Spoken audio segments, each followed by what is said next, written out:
Graças a Deus por tudo que já temos ouvido nessa manhã. Louvado seja o Senhor. Meus irmãos, nós faremos mais uma vez uma mudança de agenda. Tenho o encargo de partilhar nessa manhã o capítulo 7 e 8 de Lucas, no mesmo tema, os odres novos e o vinho novo. Mas nós não iremos ao capítulo 12, nós iremos ao capítulo 7 e vamos seguir essa mesma ordem e encargo do que temos compartilhado até aqui. Então leiamos capítulo 7, a partir do verso 36 e o início de mais duas cenas que estão no capítulo 8. E nós vamos reunir essas três cenas dentro desse foco. Os vasos do testemunho do Senhor, os odres novos para conter o vinho novo. Então vamos ler do capítulo 7, a primeira cena, verso 36. Convidou-o um dos fariseus para que fosse jantar com ele. Jesus, entrando na casa do fariseu, tomou lugar à mesa. E eis que uma mulher da cidade, pecadora, sabendo que ele estava à mesa na casa do fariseu, levou um vaso de alabastro com unguento, e estando por detrás aos seus pés, chorando, regava-os com suas lágrimas e os enxugava com seus próprios cabelos. E beijava-lhe os pés e os ungia com o unguento. Ao ver isto, o fariseu que o convidara disse consigo mesmo: se este fora profeta, bem saberia quem e qual é a mulher que lhe tocou, porque é pecadora. Dirigiu-se Jesus ao fariseu e lhe disse: Simão, uma coisa tenho a dizer-te. Ele respondeu: dize-a, mestre. Certo credor tinha 2 devedores. Um lhe devia 500 denários e o outro 50. Não tendo nenhum dos dois com que pagar, perdoou-lhes a ambos. Qual deles, porventura, o amará mais? Respondeu-lhe Simão: suponho que aquele a quem mais perdoou. Replicou-lhe Jesus: julgaste bem. E voltando-se para a mulher, disse a Simão: vês esta mulher? Entrei em tua casa e não me deste água para os pés. Esta, porém, regou os meus pés com lágrimas e os enxugou com seus cabelos. Não me deste ósculo. Ela, entretanto, desde que entrei, não cessa de me beijar os pés. Não me ungiste a cabeça com óleo, mas esta com bálsamo ungiu os meus pés. Por isso te digo, perdoados lhe são seus muitos pecados, porque ela muito amou. Mas aquele a quem pouco se perdoa, pouco ama. Então disse à mulher: perdoados são os teus pecados. Os que estavam com ele à mesa começaram a dizer entre si: quem é este que até perdoa pecados? Mas Jesus disse à mulher: a tua fé te salvou. Vai-te em paz. Esse é o primeiro cenário. O segundo cenário, capítulo 8, versos de 1 a 3. Aconteceu depois disso que andava Jesus de cidade em cidade e de aldeia em aldeia, pregando e anunciando o evangelho do reino de Deus, e os 12 iam com ele. E também algumas mulheres que haviam sido curadas de espíritos malignos e de enfermidades. Maria, chamada Madalena, da qual saíram 7 demônios. E Joana, mulher de Cusa, procurador de Herodes. Susana e muitas outras, as quais lhe prestavam assistência com os seus bens. E finalmente a terceira cena, verso 26. Do mesmo capítulo 8. Então rumaram para a terra dos Gerazenos, fronteira da Galileia. Logo ao desembarcar, veio da cidade ao seu encontro um homem possesso de demônios, que havia muito não se vestia, nem habitava em casa alguma, porém vivia nos sepulcros. E quando viu a Jesus, prostrou-se diante dele, exclamando, e disse em alta voz: Que tenho eu contigo, Jesus, Filho do Deus Altíssimo? Rogo-te que não me atormentes. Porque Jesus ordenara ao espírito imundo que saísse do homem, pois muitas vezes se apoderara dele. E embora procurassem conservá-lo preso com cadeias e grilhões, tudo despedaçava, e era impelido pelo demônio para o deserto. Perguntou-lhe Jesus: Qual é o teu nome? Respondeu ele: Legião, porque tinham entrado nele muitos demônios. Rogavam-lhe que não os mandasse sair para o abismo. Ora, andava ali pastando no monte uma grande manada de porcos. Rogaram-lhe que lhes permitisse entrar naqueles porcos, e Jesus o permitiu. Tendo os demônios saído do homem, entraram nos porcos, e a manada precipitou-se despenhadeiro abaixo para dentro do lago e se afogou. Os porqueiros, vendo o que acontecera, fugiram e foram anunciá-lo na cidade e pelos campos. Então saiu o povo para ver o que se passara e foram ter com Jesus.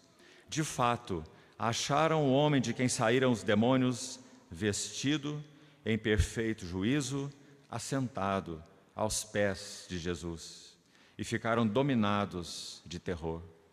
E algumas pessoas que tinham presenciado os fatos contaram-lhes também como fora salvo o endemoninhado. Todo o povo da circunvizinhança dos Gerazenos rogou-lhe que se retirasse deles, pois estavam possuídos de grande medo. E Jesus, tomando de novo o barco, voltou.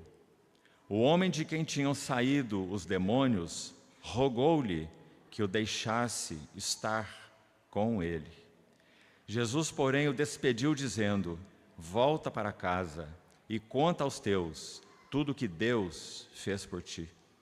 Então foi ele anunciando por toda a cidade todas as coisas que Jesus lhe tinha feito. Vamos orar.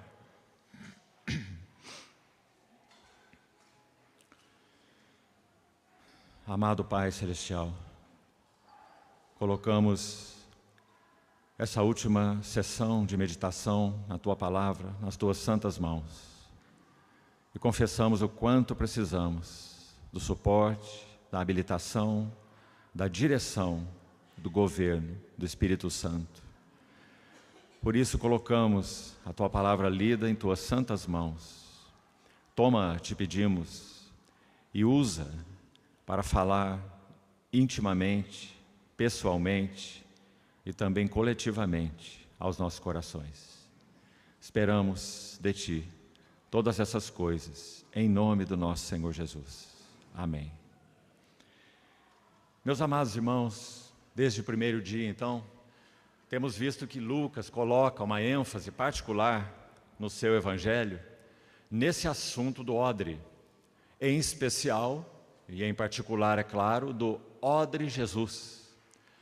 Nós vimos um pouco dos capítulos 1 e 2, em sessão anterior, onde aquele odrezinho, o bebê de Belém, inicia então a sua jornada humana. Emanuel, Deus conosco, Verbo encarnado, o Filho de Deus em carne. Então nós vimos que no capítulo 3 ele entra no Jordão, e aquele que era um odrezinho, um bebê, guardado todo o tempo pelas mãos do Senhor, explicitando já aos 12 anos de idade a consciência que ele tinha de quem era. A mim me cumpre cuidar dos negócios de meu Pai. E esses negócios não eram os negócios da carpintaria, eram os negócios, os assuntos celestiais. Dos 12 aos 18 anos nós não temos nada descrito sobre ele, mas nós sabemos qual era o seu espírito e a sua condição. Ele era um carpinteiro, e ele certamente se tornou arrimo de família, cuidando de sua mãe, tão amada, e cuidando dos seus irmãos. Quando até mesmo esse odre está no final da sua jornada na cruz, você se lembra? ele vê, esse é um dos seus brados, dos seus 7 brados na cruz. Ele vê ao longe a sua mãe aos pés da cruz. E ele faz provisão para ela. Ele pede a João, em outras palavras, que retire a sua mãe dali e a leve para sua casa, confiando-a ao discípulo amado. Meus irmãos, quantas vezes os lábios de Maria devem ter beijado aquela fronte. Agora ela vê aquela fronte com coroa de espinhos. Então o Senhor pede a João que retire a sua mãe dali e a leve para sua casa. E João então a recolhe ali, assim como também João recolheu Pedro. Quando Pedro negou o Senhor, aquelas 3 vezes, ele foi recolhido por João, que tinha uma casa em Jerusalém. Quando Maria Madalena recebe aquela notícia, junto ao sepulcro, naquele jardim que o Senhor havia ressuscitado, ela vai para a casa de João, porque ali ela vai encontrar Pedro e dar a notícia que o Senhor havia ressuscitado. Que quadro mais doce nós temos em tudo isso. Então, meus amados irmãos, quando esse odre precioso entra no Jordão, ali está, os céus abertos e aquela testificação. O vaso que Deus sempre buscou e nunca obteve, agora está ali no Jordão. Um homem segundo o coração de Deus. Você sabe que esse título foi referido a Davi. Mas, meus irmãos, ai de Davi, diante desse odre santo de Deus. Quanta distância há entre Davi, Salomão, José, Isaías, Jeremias, Elias, João Batista. Quanta distância deles, quanto a esse odre desejável, deleitável de Deus. Tu és o meu Filho amado, em quem eu tenho todo o meu contentamento. Para nenhum outro homem os céus foram abertos e tal voz foi ouvida. Para nenhum deles, simplesmente porque todos eram pecadores. Então, quando nós chegamos ao capítulo 4, lá está ele, 30 anos de idade, maduro quanto às suas convicções absolutas de sua vida, sua missão, cheio da palavra de Deus. Quanto amo a tua lei, diz o salmista no Salmo 119. Ela é a minha meditação todo o dia. O Salmo 40, que é citado em Hebreus 10, que se refere a esse odre de Deus, Jesus, contém a seguinte citação: alegra-me fazer, ó Deus, a tua vontade, e dentro em meu coração está a tua palavra, ou a tua lei. Então ele toma essa palavra, a palavra com P maiúsculo, toma a palavra nas suas mãos, a palavra escrita. Então a palavra eterna, a palavra viva, o verbo, vai ler a palavra escrita. Como já citamos, ele lê Isaías 61. O Espírito do Senhor está sobre mim. Ele me ungiu. Unção é para função. Então ele está tão claro e maduro sobre a sua missão. Ele me ungiu para evangelizar os pobres, libertar os cativos e finalmente apregoar o ano aceitável do Senhor. Você sabe que esse texto de Isaías não termina aí? Você sabe que em Isaías 61 há algo mais que dá uma sequência imediata a esse versículo? E sabe como ele continua? E o dia da vingança do nosso Deus. Mas nosso Senhor não citou essa parte na sinagoga de Nazaré. Por quê? Porque a sua primeira vinda, como verbo encarnado, não era o dia da vingança do nosso Deus. Porque o Filho do Homem não veio para julgar o mundo, mas sim para salvá-lo. Então ele não cita a última parte de Isaías 61, mas sim, ele virá de novo para julgar o mundo com justiça. Então ali está o odre, como nós mencionamos, o odre da palavra. Lucas 4. Então nós seguimos o caminho para o capítulo 5. E nós vimos o processo agora que ele operaria naquelas 4 cenas para preparar outros odres. Imaginem isso. Que tipo de odres?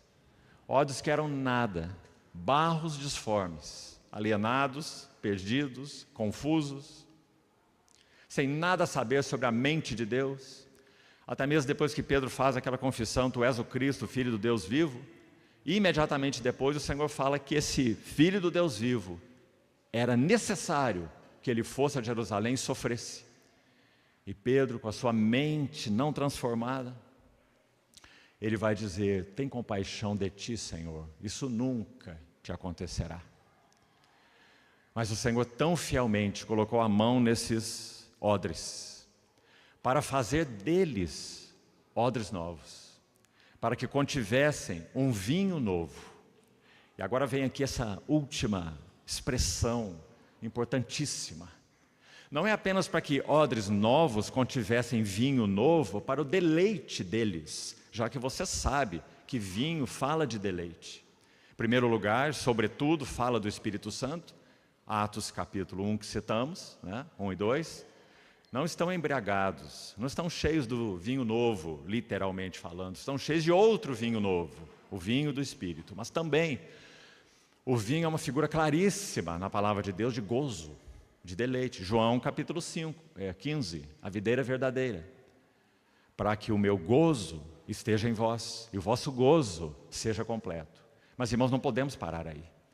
Odre novo, vinho novo para testemunho de quem é aquele que nos fez odres novos e que nos tem enchido de vinho novo.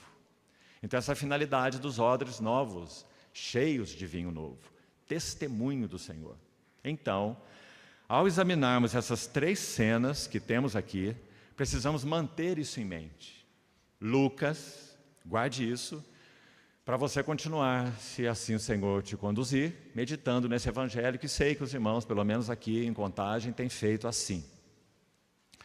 O foco de Lucas é bem diferente de Marcos. Marcos enfatiza o servo do Senhor, o boi no campo até o capítulo 10 e o boi no altar, do capítulo 11 ao 15. O boi em serviço, ministério do Senhor, e o boi no altar, indo para a cruz. Isso é Marcos, o servo do Senhor. Lucas não. Lucas enfatiza o homem segundo o coração de Deus, o odre de Deus. Por isso a ênfase em Marcos está nas mãos do Senhor, porque ele está servindo, é o servo perfeito. Mas a ênfase de Lucas está nos pés do Senhor. Se você estudar o Evangelho de Lucas, são 7 menções sobre os pés do Senhor Jesus. Por quê? Porque Lucas vai descrever esse odre jornadeando. Como falamos, o odre que Deus buscava, mas nunca até aqui havia obtido.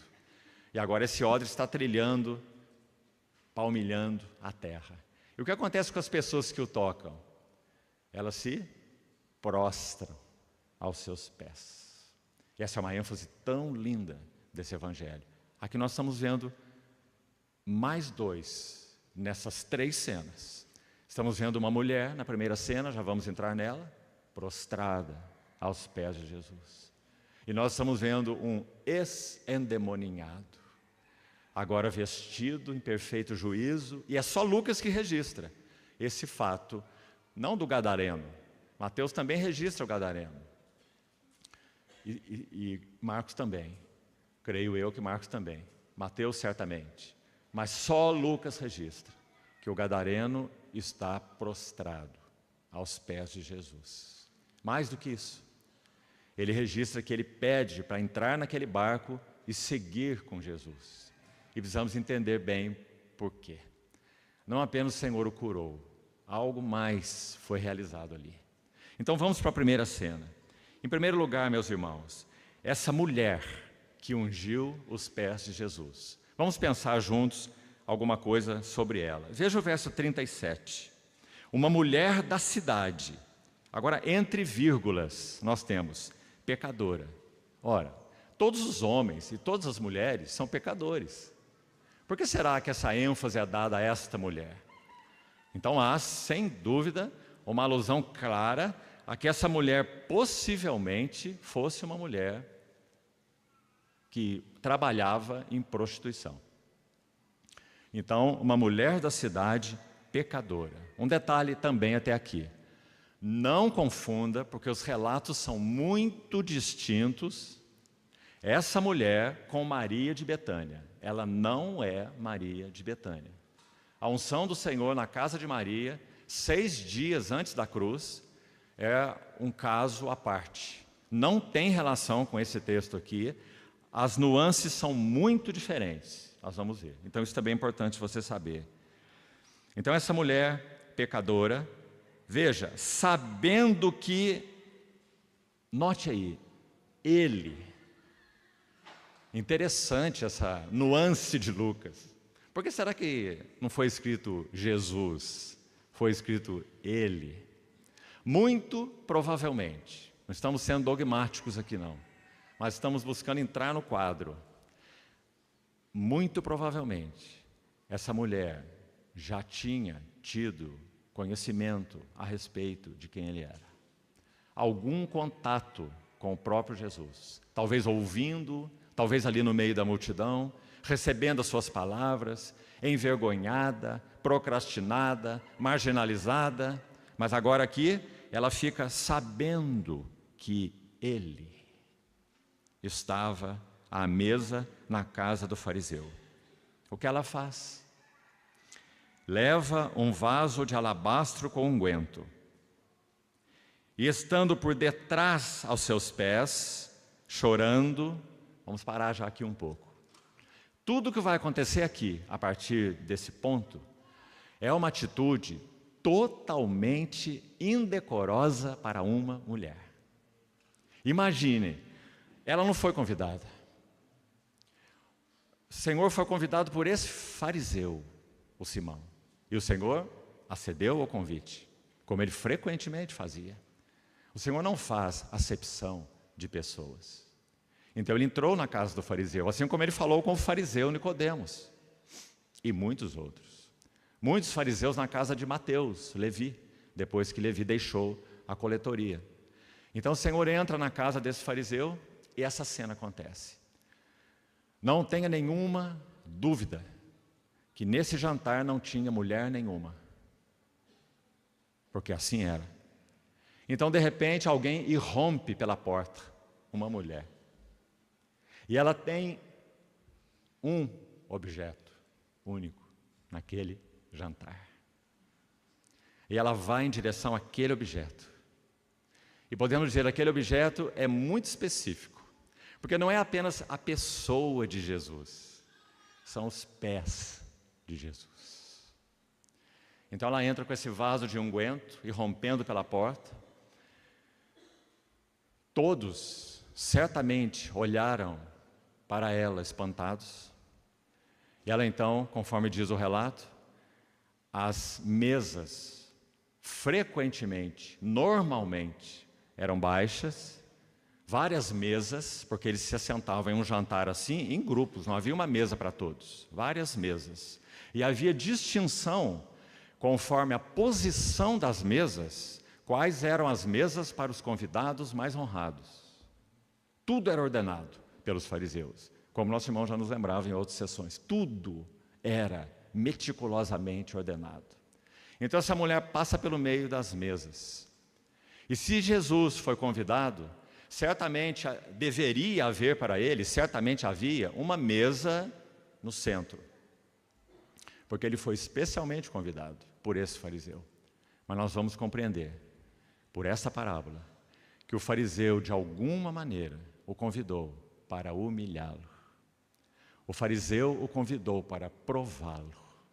O fariseu o convidou para que ele fosse exposto, como quem sabe se nem um profeta sequer ele fosse.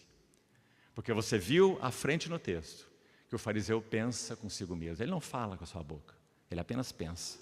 Se este fosse um profeta, ele saberia quem é esta mulher. Não é assim? Então, sigamos, verso 38.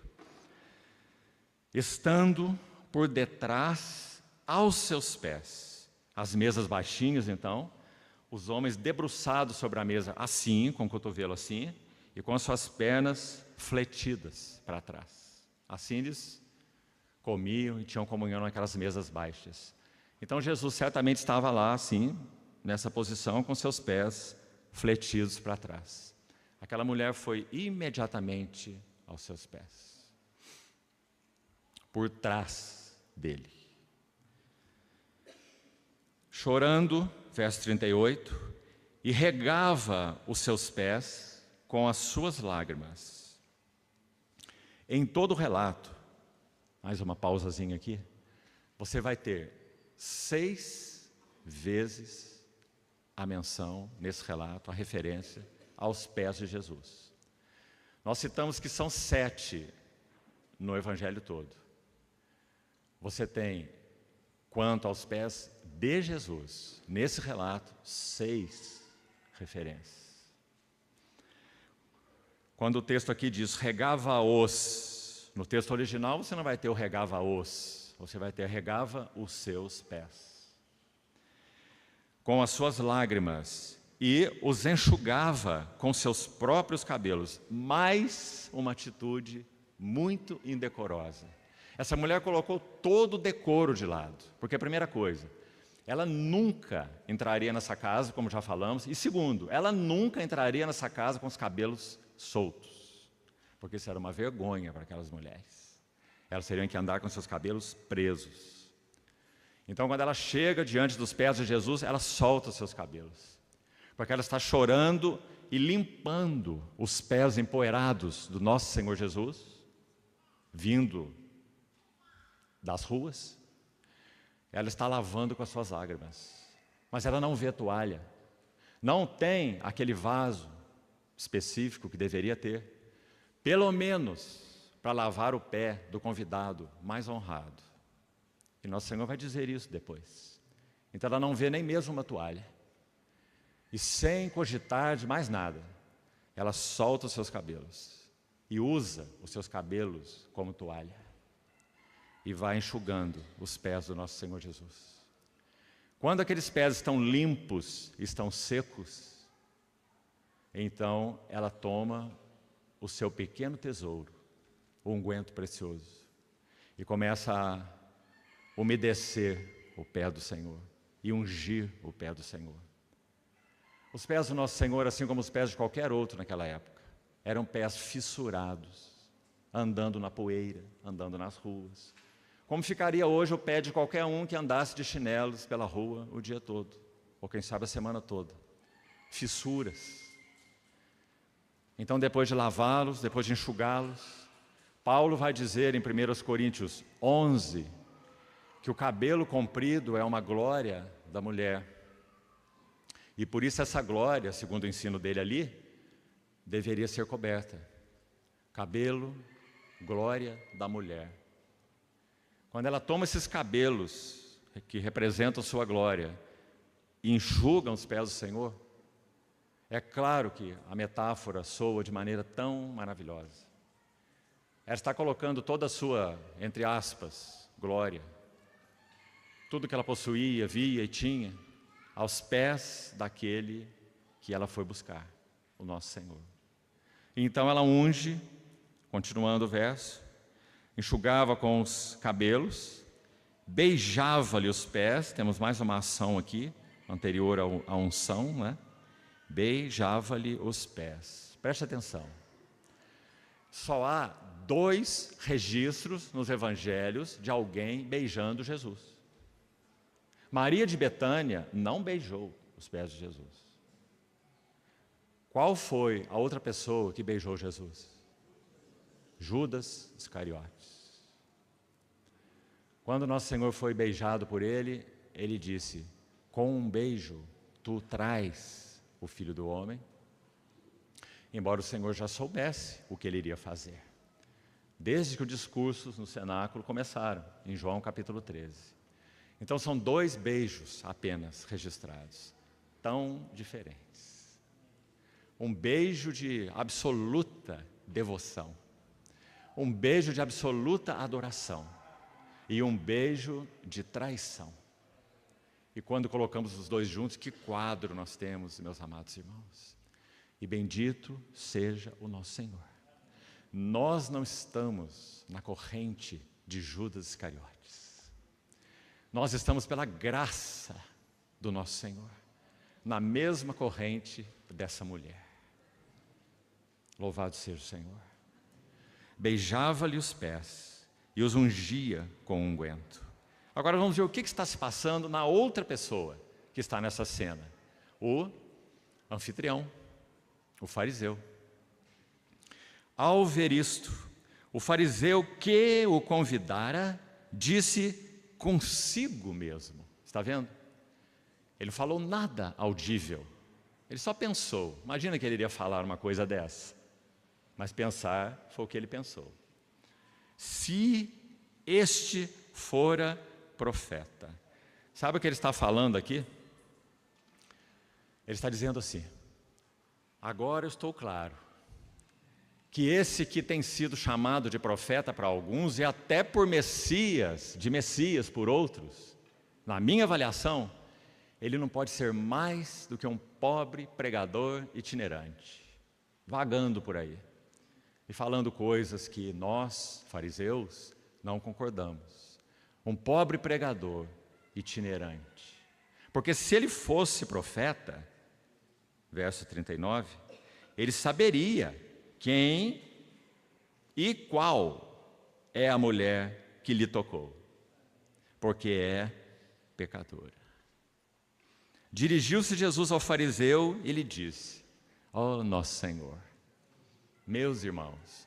O fariseu não disse nem uma palavra, mas diante dele está aquele que conhece os pensamentos dos homens. Salmo 16 diz: tu, Senhor, conheces os pensamentos, a mente e os corações. Então ele vai dizer algo sublime, meus irmãos. Ele vai contar mais uma parábola. Esse é o mestre das parábolas. E essa parábola poderíamos chamá-la de a parábola dos dois devedores. Dois devedores. Um devedor devia 500 denários. Mas tinha um outro devedor que devia 50 denários, 1/10. Mas ambos eram devedores. Então, não há diferença na dívida em si de nenhum homem ou mulher para com Deus. A nossa dívida é absoluta. Isso é o que nos ensinam as Escrituras e que sabemos pela nossa própria experiência. Mas veja como o Senhor está abordando esse caso. Ele está como que dizendo assim, no início dessa parábola: essa mulher, vivendo como viveu, andando como andou, trilhando esse caminho, ela é uma devedora de 500 denários. Agora você, um homem que conhece a lei, um homem que conhece a palavra, um homem que procura ser austero consigo mesmo e observador de todas as coisas, que entende que não deve tocar nada impuro, e todo o regulamento cerimonial, você também é um devedor. Mesmo que você ache que a sua dívida é uma dívida de 50 denários. Porque, na verdade, diante de Deus, não há distinção das dívidas.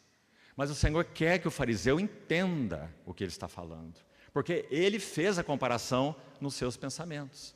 Se ele soubesse quem é essa mulher, aí eu sei que ele seria um profeta. Porque nem sequer ela se aproximaria dele, ou se ela se aproximasse, ele iria fugir dela. E nunca iria permitir que uma tal mulher o tocasse. Então, certo credor tinha 2 devedores. Um lhe devia 500 denários e o outro 50. Mas, não tendo nenhum dos dois com que pagar. Como será que isso deve ter entrado no coração desse fariseu? Até que ponto será? Não sabemos. Será que ele está começando a perceber alguma coisa? Nenhum dos dois tinha com que pagar. 2 devedores, a mulher e o fariseu. Então perdoou-lhes a ambos. Qual deles, portanto, o amará mais? Respondeu-lhe Simão. Sabe, irmãos, o que me parece aqui? Só uma sugestão. Que esse homem talvez tenha pensado de novo consigo mesmo assim: ah, mas isso aí é uma coisa facílima de responder. Veja bem o que ele está dizendo. Só um insensato pode ter uma outra resposta, não é? Então agora eu estou achando que nem rabi ele é, nem um mestre ele é, porque ele está fazendo a pergunta mais óbvia que um homem pode responder: qual amará mais? Simão diz assim: suponho. Interessante esse suponho, não é? Parece que ele está ali no pináculo do seu orgulho, dando essa resposta. Eu suponho que é aquele a quem mais se perdoou. Então o Senhor, na sua gentileza, ternura, ele diz: julgaste bem, boa resposta. E continua: e voltando-se, veja, para a mulher. Terminou a relação aqui necessária com o anfitrião, com o fariseu. E agora o Senhor está ocupado realmente com aquela pessoa que estava ali aos pés dele. E o que ele diz? Chama a atenção do fariseu para ela, verso 44. Vês esta mulher, como ele não veria, não é? Vês essa mulher? Entrei em tua casa e não me deste água para os pés. Esta, porém, regou os meus pés com lágrimas e os enxugou com seus cabelos. Não me deste ósculo, beijos. Ela, entretanto, ouça, desde que entrei, isso significa até aquele momento, ela não havia parado a sua atitude. Desde que eu entrei, ela não cessa de me beijar os pés. Amados irmãos, que cena! Vamos pensar rapidamente sobre Gênesis 18. Como uma ilustração também do que está ocorrendo aqui. Nosso Senhor, Ele fez nessas teofanias, como são chamadas, 11 visitas a Abraão registradas no livro de Gênesis. Algumas de forma não teofânica, outras de forma teofânica. 11 visitas. A primeira, Abraão estava lá no Ur da Mesopotâmia, a terra dos ídolos, a terra dos deuses, a primeira. A 11ª, ele está em Moriá. Alguém que foi tirado da absoluta idolatria. A tradição hebraica registra que a própria família de Abraão, ou de Abrão, como ele chamava, manufaturava ídolos. E também registra que em Ur havia pelo menos 2.000 tipos de ídolos diferentes. E lá estava Abraão. Até, como Estevão registra, como Estevão prega e Lucas registra em Atos 7, o Deus da glória apareceu a Abraão. Então ele vai, aí está a história do odre de novo, o odre Abraão. O Senhor vai visitando Abraão, visita após visita, visita após visita. É uma linda linha de estudo. Tomara que você se desperte para fazê-la. Gênesis 12 até Gênesis 22. Então, quando nós chegamos na 11ª visita, ele está em Moriá. Irmãos, um vaso das trevas, Abrão, foi trabalhado de tal forma pelas visitações de Deus. Digamos, a linguagem de Jeremias, ele foi mudado de vasilha em vasilha. Lembra-se a história de Jeremias 48, se referindo a Moabe? Diz que Moabe, que é a figura da carne na Bíblia, não mudou o seu sabor, porque não foi mudado de vasilha em vasilha. Por isso seu sabor não se alterou. Então o processo do Senhor de formar vasos novos é exatamente esse, nos mudando de vasilha em vasilha. Convicção de pecado, purificação, capacitação, ocupação. E esse processo segue, como vimos em Lucas 5. de vasilha em vasilha, de vasilha em vasilha. E assim foi Abraão. Até que ele sai de uma situação de idolatria, veja isso, para uma situação de representatividade.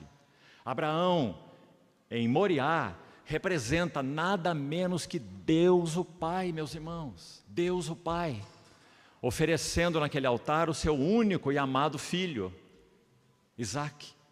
Então ele sai de uma condição tal para uma representatividade plena de Deus o Pai. Oferece-me o teu único filho Isaque, a quem amas, em um dos montes que eu te mostrarei. Que figura nós temos da cruz do Calvário e do drama da redenção. Então, quando nós chegamos em Gênesis 18, que citamos, nós estamos na 7ª visita de Deus a Abraão. Rapidamente, para seguirmos, o que acontece lá? Abraão está sentado na porta da tenda, fazendo mais ou menos o que alguns aqui já estão fazendo, né? Sabe, lá com o seu abanador. Porque ele está sentado na porta da tenda. Por que ele está na porta? Porque lá dentro está insuportável. Porque o texto diz, no maior calor do dia. Gênesis 18. E sabe o que acontece? Ele vê 3 homens vindo na sua direção.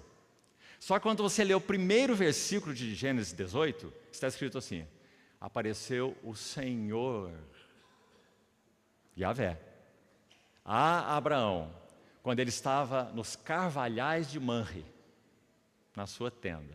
O Senhor.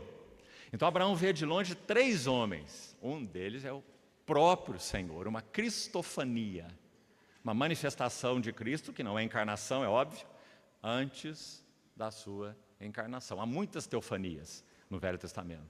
Então, aí está. Eles 3 vêm em direção à tenda de Abraão e Abraão os vê. E o que ele faz? Ele deixa a sua posição na porta da tenda, corre em direção a eles e prostra-se aos seus pés. Ele diz assim, Senhor, se eu acho mercê diante de Ti, fica conosco. Parece que ele já tinha, de alguma maneira, as coisas previamente preparadas, só parece. Porque então ele já fala o que ele quer fazer, ele nem ouviu se aqueles homens vão ficar ali ou não vão ficar. Então ele já oferece o que ele tem. Ele diz, se eu acho mercê diante de vós, fiquem conosco. E eu vou preparar, eu vou tomar 3 medidas de farinha, eu vou mandar preparar um pão assado ao borralho. E então, eu também vou preparar água. Aí está, água para lavar os vossos pés. Então, o Senhor, dentre aqueles 3 homens, eram 3 homens, não é? Na visão de Abraão, disse assim, faze como disseste. Ou seja, eles foram convidados a estar com o Senhor. O Senhor nunca, nunca, nunca se assentaria numa tenda onde ele não foi convidado. Lucas 24, discípulos de Emaús. Já é tarde, o dia declina, fica conosco. Então diz que eles consentiram em ficar com ele. E então, sabe o que ele faz? Ele corre na tenda de Sara. As tendas parecem tão pequenas e tão calorosas que a Sara tinha a tenda dela também. Então ele corre na tenda de Sara e já diz, prepara rápido um iogurte aí, uma coalhada com leite bem fresco, porque esses homens vão ficar conosco. Correu para o seu criado e falou, pega aquele novilho tenro e bom e prepara rápido, porque esses homens vão ficar conosco. E sabe o que é lindo naquela cena, irmãos? Me parece que ilustra de uma maneira tão bonita que estamos vendo aí em Lucas 7. É dito que Abraão, veja, é Abraão de quem nós estamos falando. É o Abraão. Ele prepara tudo isso. E você vai ver lá em Gênesis 18, que enquanto aqueles homens assentam, sem falar nenhuma palavra, os homens assentam, começam a comer, e Abraão fica em pé olhando para eles. Ele está numa posição de servo, olhando aqueles 3 comerem, tudo que ele preparou. E depois que eles comem, então vai ser anunciado para Abraão o que eles vieram fazer, aqueles 3 homens. Eles vieram julgar Sodoma e Gomorra. Então, esse homem que fica com ele, que é o Senhor, diz assim, eu ocultarei para Abraão o que eu estou para fazer. Ou seja, o Senhor sempre estará pronto para revelar o seu coração, as suas intenções para aqueles que o acolhem em sua tenda, para aqueles que têm água para os seus pés, refrigério, sustento. Então, voltando à cena aqui, verso 46. Não me ungiste a cabeça com óleo, mas esta com bálsamo ungiu os meus pés. Por isso te digo, perdoados-lhes são os seus muitos pecados, porque ela muito amou, mas aquele a quem pouco se perdoa, pouco ama. Então disse a mulher, perdoados são os teus pecados. Os que estavam com ele à mesa começaram a dizer entre si, quem é este que até perdoa pecados? Mas Jesus disse à mulher, a tua fé, que simplesmente significa a atitude dela em ver o que viu no seu Senhor. Se houve, parece que sim, houve esse conhecimento prévio dela para com o Senhor, ouvindo, quem sabe. O Senhor estava nessa cidade, nessa região há tanto tempo, pregando, ensinando. Então, essa mulher se aproximou, fez o que fez, e o Senhor conclui assim esse interlóquio. Ele disse à mulher, a tua fé te salvou, vai-te em paz. Primeira cena. Agora, vamos já para a segunda.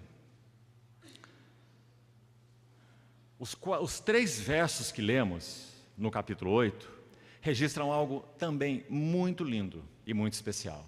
Uma primeira nota aqui, que acho que trará um alento para as irmãs, mas espero que seja um alento até certo ponto. E o alento é o seguinte, não há em nenhum dos 4 evangelhos, nenhum registro de qualquer mulher que tenha sido hostil a Jesus. Nenhuma mulher. Mas há uma diversidade de registros de homens hostis a Jesus. Mas cuidado, o limite é o seguinte, vocês são tão pecadoras quanto nós. Então não se enganem com isso. Mas parece que de maneira muito especial, a mulher na Bíblia, ela tipifica devoção. Que coisa linda, meus irmãos. Podemos dizer assim, na Bíblia o homem é um símbolo da verdade e a mulher é um símbolo da devoção. O que seria um sem o outro? O que seria verdade sem devoção? Puro intelectualismo, cabeça cheia de teologia, mas os joelhos nunca se dobram, não é? Mas o que seria devoção sem verdade? Seria misticismo e um caminho muito perigoso. Então, graças a Deus, porque assim Ele estabeleceu a verdade e a devoção. E o que nós vemos aqui em Lucas 8, de 1 a 3? Nós vemos devoção. Só Lucas registra, mais uma vez. O quê? Vamos de novo. Aconteceu depois disso que, queria destacar essa expressão, andava Jesus de cidade em cidade, de aldeia em aldeia. Está vendo essa expressão? Cidade em cidade, aldeia em aldeia. Meus irmãos, me parece que ela está aí de um modo muito especial. E o modo especial é o testemunho que já vimos, já buscamos ser ajudados aqui nesse texto da mulher chamada pecadora. O que foi demonstrado aqui nesse relato de 36 a 50 é aquilo que representará o testemunho do Senhor de cidade em cidade, de aldeia em aldeia. Ou seja, se não houver o prostrar-se aos seus pés, se não houver as lágrimas para os seus pés, se não houver os cabelos que enxugam seus pés, tudo que já explicamos, se não houver um unguento precioso, o meu tesouro, que é derramado diante desses pés, então não pode haver testemunho. Esse é o testemunho. Então vamos guardar isso, meus irmãos, porque vivemos dias tão difíceis, não é? Inclusive nós temos extremos tão violentos. Nós temos o extremo de não queremos doutrina, não queremos ensino, não queremos nada. Nós queremos estar aqui, levantar as mãos e adorar, e o anjo do céu descer, e que o Senhor fale conosco. umas coisas estranhas. Por outro lado, nós temos uma corrente de intelectuais. Livros e teologia sistemática, e mais isso e mais aquilo, enchendo a cabeça de doutrinas, e isso enche o peito. Nós somos isso ou somos aquilo. Aprende aquelas palavras difíceis que não estão na Bíblia, mas está lá na teologia sistemática, né? Eles aprendem aquelas palavras cabulosas. Isso traz para eles tanto orgulho da sua caixinha doutrinária. Oh, meus irmãos, nosso Deus nunca nos intentou entrancar em caixinhas doutrinárias, simplesmente porque Ele quer que nós sejamos embevecidos com Cristo, vendo a Cristo, amando a Cristo, vendo a Cristo na palavra, vendo a Cristo na adoração. Então, que necessidade nós temos de sermos corrigidos em ambos os aspectos? Então aqui nós estamos vendo as mulheres, só elas. Vamos lá. De cidade em cidade, de aldeia em aldeia, pregando e anunciando o evangelho do reino de Deus. E aí estão os 12. Claro, eles estão basicamente o tempo todo com ele, a não ser quando ele seleciona aqueles 3, né? Mas esse relato aqui não tem nada a ver com eles. Veja lá, o verso 2. E também algumas mulheres que haviam sido curadas. Olha que lindo, irmãos. Na medida em que o Senhor encontra espaço para tocar-nos, como Ele tocou essa mulher, e então nos curar, é que nós podemos ser testemunhas devotadas. Devoção, porque nós devemos tudo àquele que nos tem curado. Quem poderia nos curar? Teologia? Doutrinas? Mestres? Apóstolos? Profetas? Ministérios? Quem poderia nos curar? Mulheres que haviam sido curadas de espíritos malignos e de enfermidades. Agora veja, nós temos aí 2 pontos. E olhe quem é a primeira: Maria Madalena. Se fosse falar sobre ela, ia precisar de mais abanador aqui nessa manhã. Porque que história tem essa mulher, não é? Maria Madalena. Aqui nesse texto é dito que, veja, dela saíram 7 demônios, certo? Agora, se você ler o relato de Marcos 16, 9, é dito que o Senhor de Maria Madalena expelira 7 demônios. Muito interessante essa contraposição aí. Então o Senhor expeliu dela, pela sua autoridade, 7 demônios. E como Ele os expeliu, eles não tiveram outra alternativa. Eles teriam que sair dela. Então Maria Madalena, de quem saíram 7 demônios. Aí são citadas outras mulheres também. Queria chamar a atenção um pouquinho mais sobre Maria Madalena, objetivamente. Ela, você sabe que está lá, naquele dia, o domingo pela manhã, bem cedo. E ela foi a primeira testemunha do Senhor ressurreto. E a sua devoção é tão maravilhosa. Oh, imagine uma mulher como Maria Madalena. 7 demônios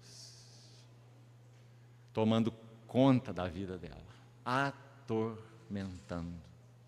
Assim como vamos ver à frente o endemoniado gadareno. Mas dela saíram 7 demônios. Toda a vida dela, ela deve a um homem. Então agora ela está lá no túmulo e ela vê que o corpo não está lá, que o túmulo está aberto. Então aparece alguém naquele jardim e vê ela chorando. E ela não sabe que aquele é Jesus ressuscitado. Então ela pensa ser o jardineiro, alguém que cuidava do jardim do túmulo de José de Arimateia. Então ela pergunta ao jardineiro, ela se refere a ele assim: Senhor, se foste tu que o tiraste do túmulo, me dize onde o puseste, e eu o levarei comigo. Ela não compreendia o significado da ressurreição, mas ela se compreendia que se ele não valia nada para os fariseus, escribas e saduceus, ele era tudo para ela. Eu o levarei. Então, o Senhor se revela a ela. Podemos imaginar, meus irmãos, até mesmo essas palavras de Maria, o que significou para o nosso Senhor ressurreto. Ele está interagindo com ela. Ela achou que fosse o jardineiro, e ela ouviu isso dele.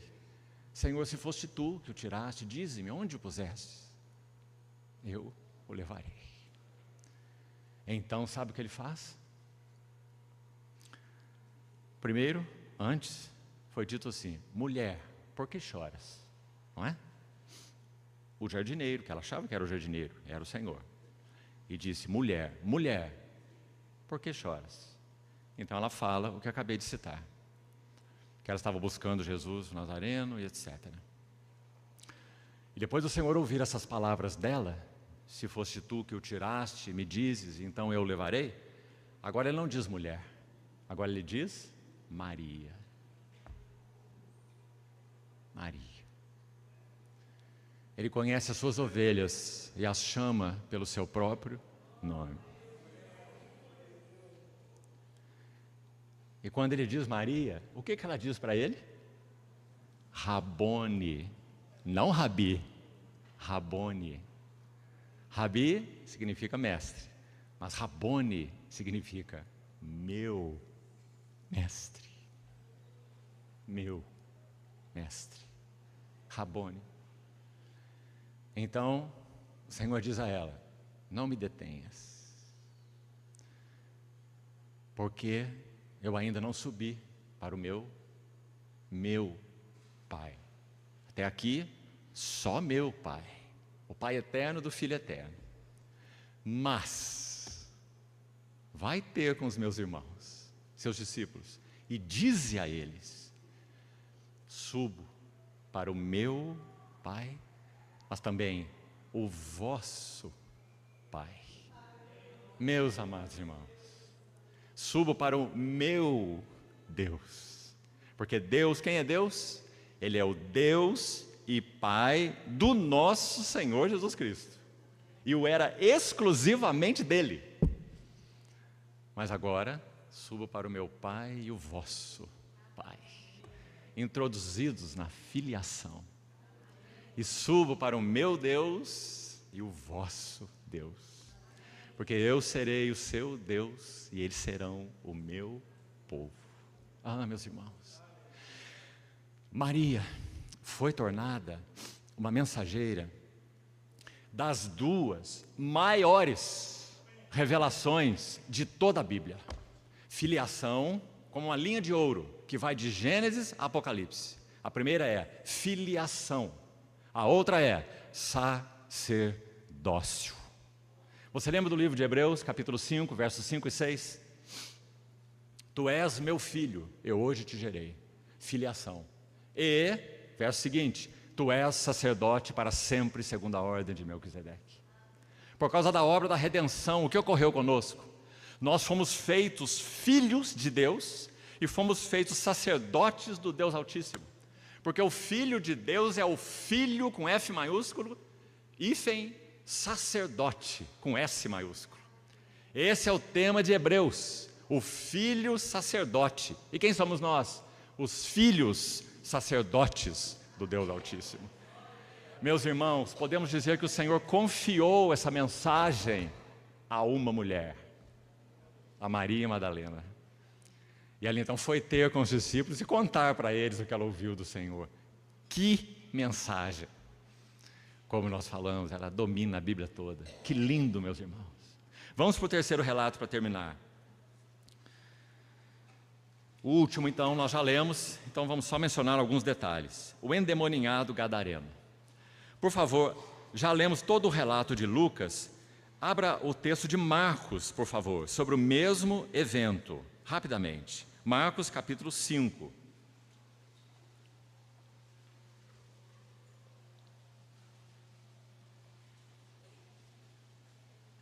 Aqui, para o propósito, só nos interessam 2 versículos, mas você vai ter todo o relato aí também. São 20 versículos. Marcos, capítulo 5, por favor. Veja o que diz o verso 5. Vamos ver desde o verso 2. Ao desembarcar, logo veio dos sepulcros ao seu encontro um homem possesso de espírito imundo, o qual vivia nos sepulcros e nem mesmo com cadeias alguém podia prendê-lo, porque tendo sido muitas vezes preso com grilhões e cadeias, as cadeias foram quebradas por ele e os grilhões despedaçados, e ninguém podia subjugá-lo. Andava sempre inquietação, tormento, angústia, dor. Andava sempre, de noite e de dia, clamando. Aqui, a primeira atenção que queria chamar dos irmãos. É um relato de Marcos. Lucas não colocou essa palavra, por isso viemos a Marcos. Sabe o que significa essa palavra clamando? Na língua original? Esse homem não falava mais. Ele estava absolutamente adoentado, possesso, desequilibrado e insano.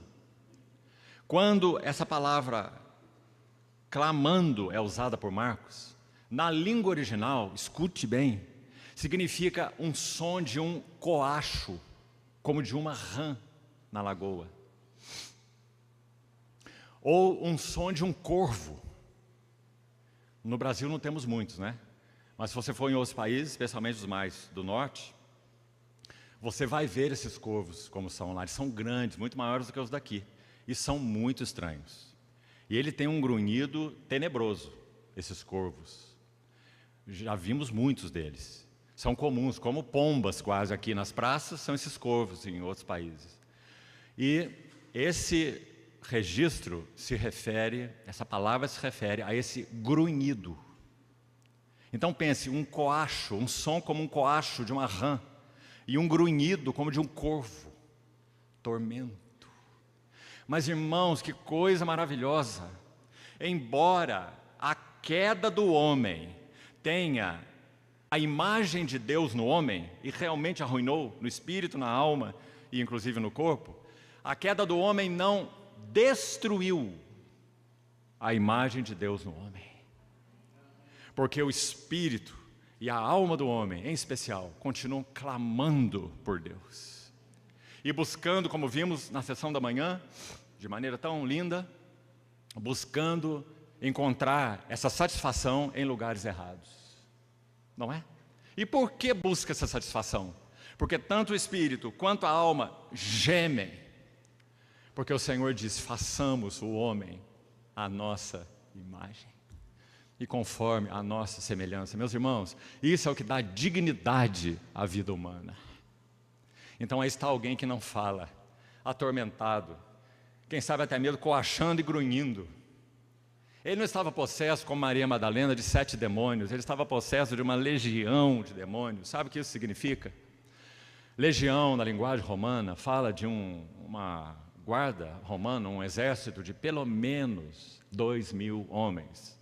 Alguns falam em 6.000 homens, porque quando o exército romano iria combater um inimigo, dependendo do grau da batalha, as legiões tinham composição diferentes, dependendo do inimigo. Então imaginem, no mínimo 2.000, de 2.000 a 6.000 homens compõem uma legião.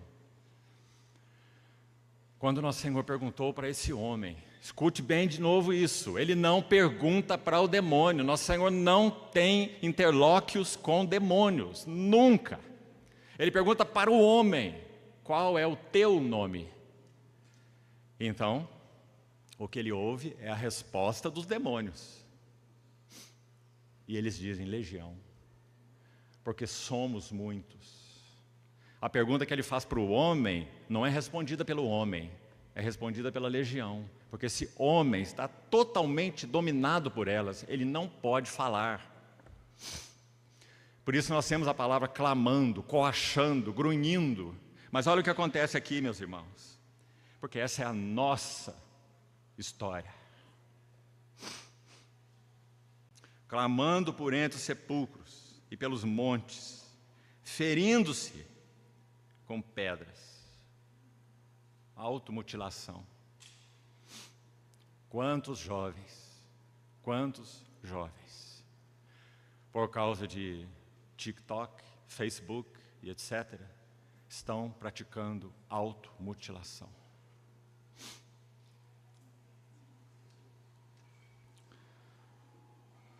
Verso 6. Quando, de longe, olha isso, viu Jesus, correu e o adorou. Queria destacar essas duas palavras então. A primeira, clamando, já explicamos. Essa segunda, adorou. Nosso irmão pela manhã já citou qual é essa palavra na língua original. Proskuneu, ou proskuneu, que significa prostrar-se, certo? Mas há um sentido adicional que eu gostaria de usar aqui. Consulte essa palavra, faça o seu exame e você vai ver. E ouça, irmão e irmã. Essa palavra proskuneu é aplicada para um cachorrinho que vem lamber a mão do seu dono, porque ele sabe quem é o seu dono.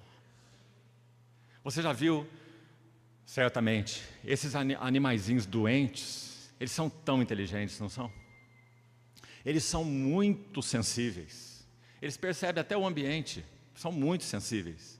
Então, quando você olha um cãozinho doente, muitas vezes você pode observar ele lá, quem sabe deitado sobre a sua pata, e quando chega alguém perto dele, ele nem levanta a cabeça, ele só olha para cima assim, não é? Pedindo misericórdia para você, dizendo assim, cuide de mim, eu estou doente, não é? Um cãozinho. Proskuneu, um cãozinho que vem lamber a mão do seu dono. Nossos irmãos têm Antoniel e Nancy têm uma chácara muito gostosa ali em Londrina. E eles têm alguns cães ali, e tem uma muito especial, uma cadelinha. E quando se chega lá, eu nem mesmo vivo lá, imagine com eles como é. Quando se chega lá para alguma refeição, alguma coisa, você se assenta, logo vem a cadelinha. E já estive lá algumas vezes, então já conheço o jeito dela. Então eu ponho a mão na minha perna assim e fico quieto. Ela coloca o focinho debaixo da minha mão, assim na minha coxa, e joga a minha mão para cima para fazer carinho dela. Então, essa foi a palavra usada aí. Ele se prostra, porque ele se vê, então, ele se sente como esse cãozinho, mas que de alguma maneira está reconhecendo quem é o seu proprietário. Oh, amados irmãos, não foi assim conosco? Não foi esse o toque do Senhor em nós? Então ele se prostrou e adorou. Aí de novo, aquela legião fala. E o que ela fala? Que tenho eu contigo, Jesus, Filho do Deus Altíssimo, conjuro-te, por Deus, que não me atormentes. E nosso Senhor diz, espírito imundo, sai desse homem. O restante da história nós já conhecemos. Então, depois disso, aquele homem é achado vestido, porque ele andava nu, dia e noite, por meio dos sepulcros e se cortando com pedras. E se alguém tentasse subjugá-lo, despedaçava os grilhões. Agora ele é encontrado vestido, em perfeito juízo, mas o detalhe especial de Lucas, assentado aos pés de Jesus. Sim, é a nossa história. Bendito seja o Senhor. E sabe o que acontece no final do relato, para nós concluirmos?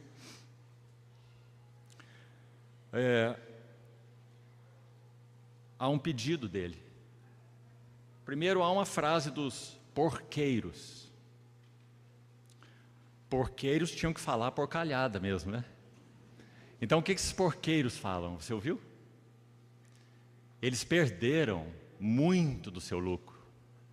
2.000 porcos não são pouca coisa, né? É muita carne, é muito lucro. Então, quando eles se precipitaram naquele abismo, os porqueiros ficaram muito irritados. Eles disseram, esse homem precisa deixar aqui, porque agora foi 2.000 porcos, amanhã nós não sabemos quantos mais serão, não é? Então, retira-te daqui. Dizendo isso para quem? Para Jesus. Uma terra na qual habitava um endemoniado com uma legião, uma terra perdida, Gadara, além do Jordão. Retira-se daqui. E o que o Senhor faz? Toma o barco para se retirar. Porque é assim que sempre ele faz. Ele não vai procurar convencer os outros de que ele é o Messias, a água viva, o Filho de Deus. Se nós trancamos as portas, ele se retira, porque ele é assim. Então aquele endemoniado vai ao encontro dele, porque ali está todo o tesouro dele, o seu Jesus. Podemos dizer que uma legião saiu e um entrou. Então ele vai em busca desse um e pede que ele possa entrar no barco. Ele não tinha casa, não é? Diz que ele não vivia em casa, fora da sociedade. Então ele pede para ir no barco e se tornar um discípulo perene de Jesus. Mas então, concluindo, o nosso Senhor usa essa frase linda, que tem sido o foco de nossas meditações desde o primeiro dia. O Senhor diz a ele: não, volta para a tua casa. Ele não podia ficar mais na casa dele. Como você pode ter alguém na sua casa nessas condições? Não é? Sua moradia se tornou os sepulcros. Mas agora o Senhor diz: volta para casa e dá testemunho. Conta tudo o que Deus te fez. Então, meus irmãos, são 3 cenários.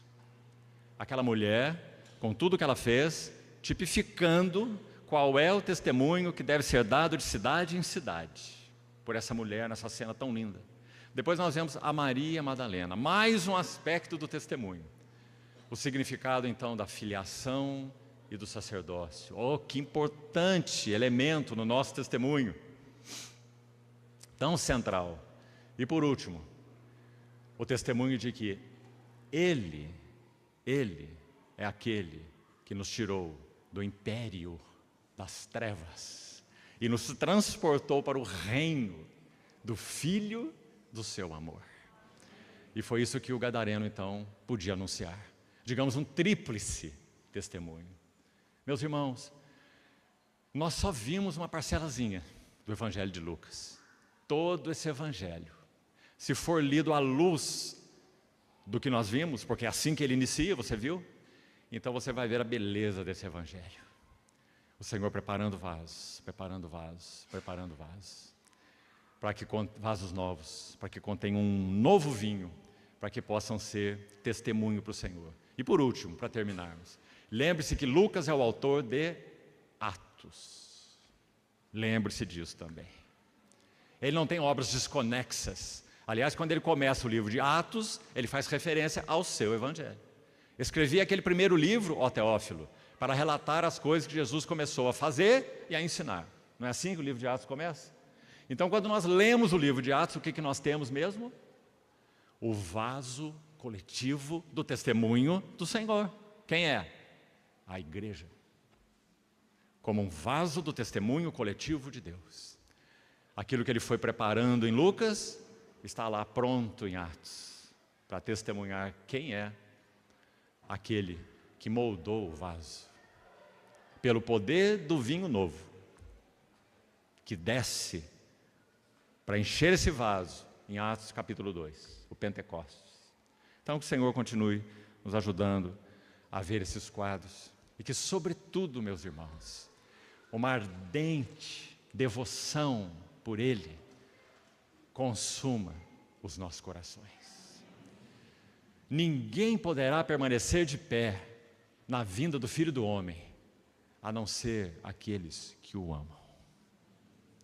Que o Senhor nos ajude nisso. Vamos orar.